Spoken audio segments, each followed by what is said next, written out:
Qui dit retour à Caen dit retour des vidéos dehors pendant que je rentre chez moi. Fun fact, il pleut, ça va être relou.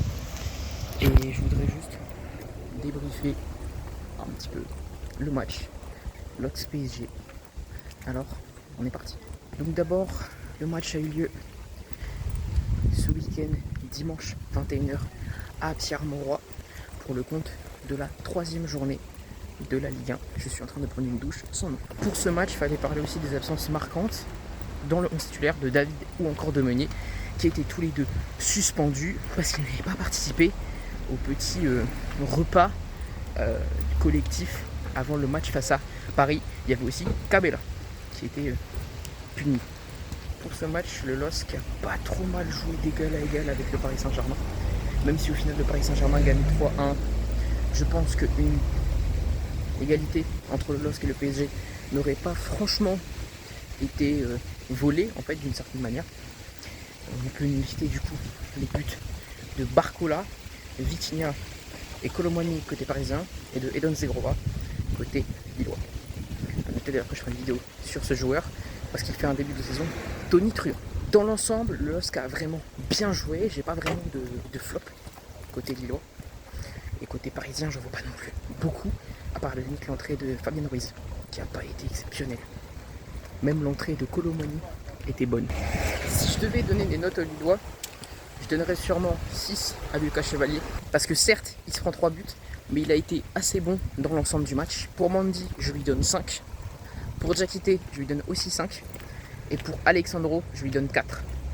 Côté piston, pour moi, le meilleur des deux pistons, ça a quand même été Gabi Gudmundsson, qui a fait le plus d'efforts défensivement, offensivement.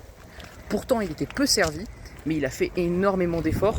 Et au final, sur les quelques ballons qu'il reçoit, il est plus en cohésion avec l'équipe que Thiago Santos, alors que Thiago Santos, techniquement parlant, est supérieur à Gabi Gudmundsson.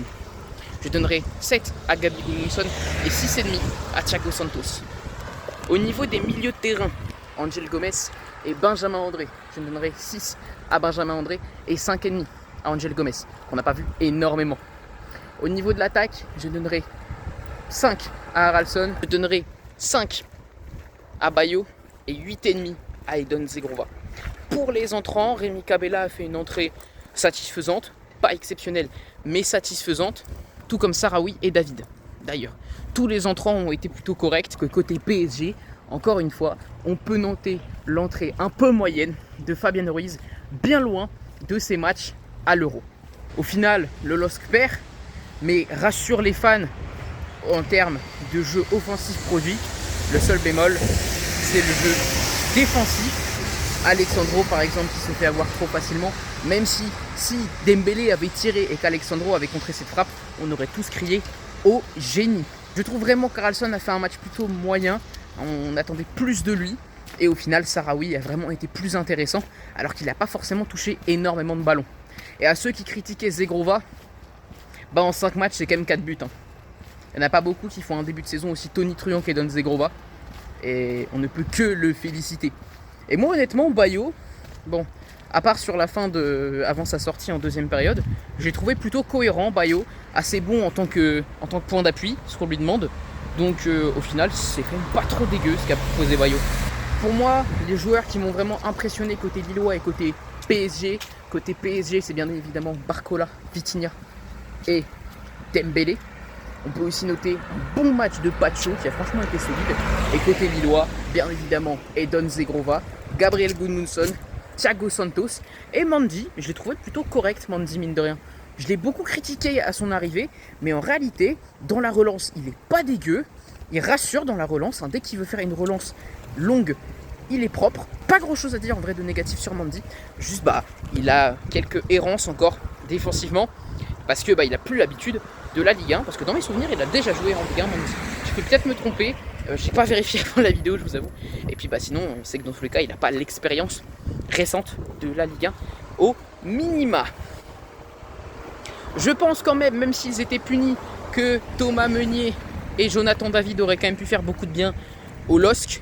Même Rémi Cabella, honnêtement, Peut-être que le fait de mettre Rémi Cabella aurait pu permettre à Ralston de jouer milieu central parce que j'ai trouvé que Angel Gomez était encore un peu trop fragile et c'est un peu normal parce qu'il venait de revenir d'un protocole commotion.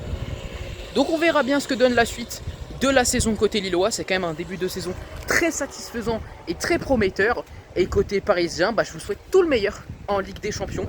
Vous avez largement le potentiel pour faire un beau parcours et peut-être, je ne sais pas, tenter une finale de Ligue des Champions et peut-être enfin la gagner. Moi je crois en vous en tout cas, je crois au LOSC et je crois en toutes les équipes françaises qui sont qualifiées pour les compétitions européennes.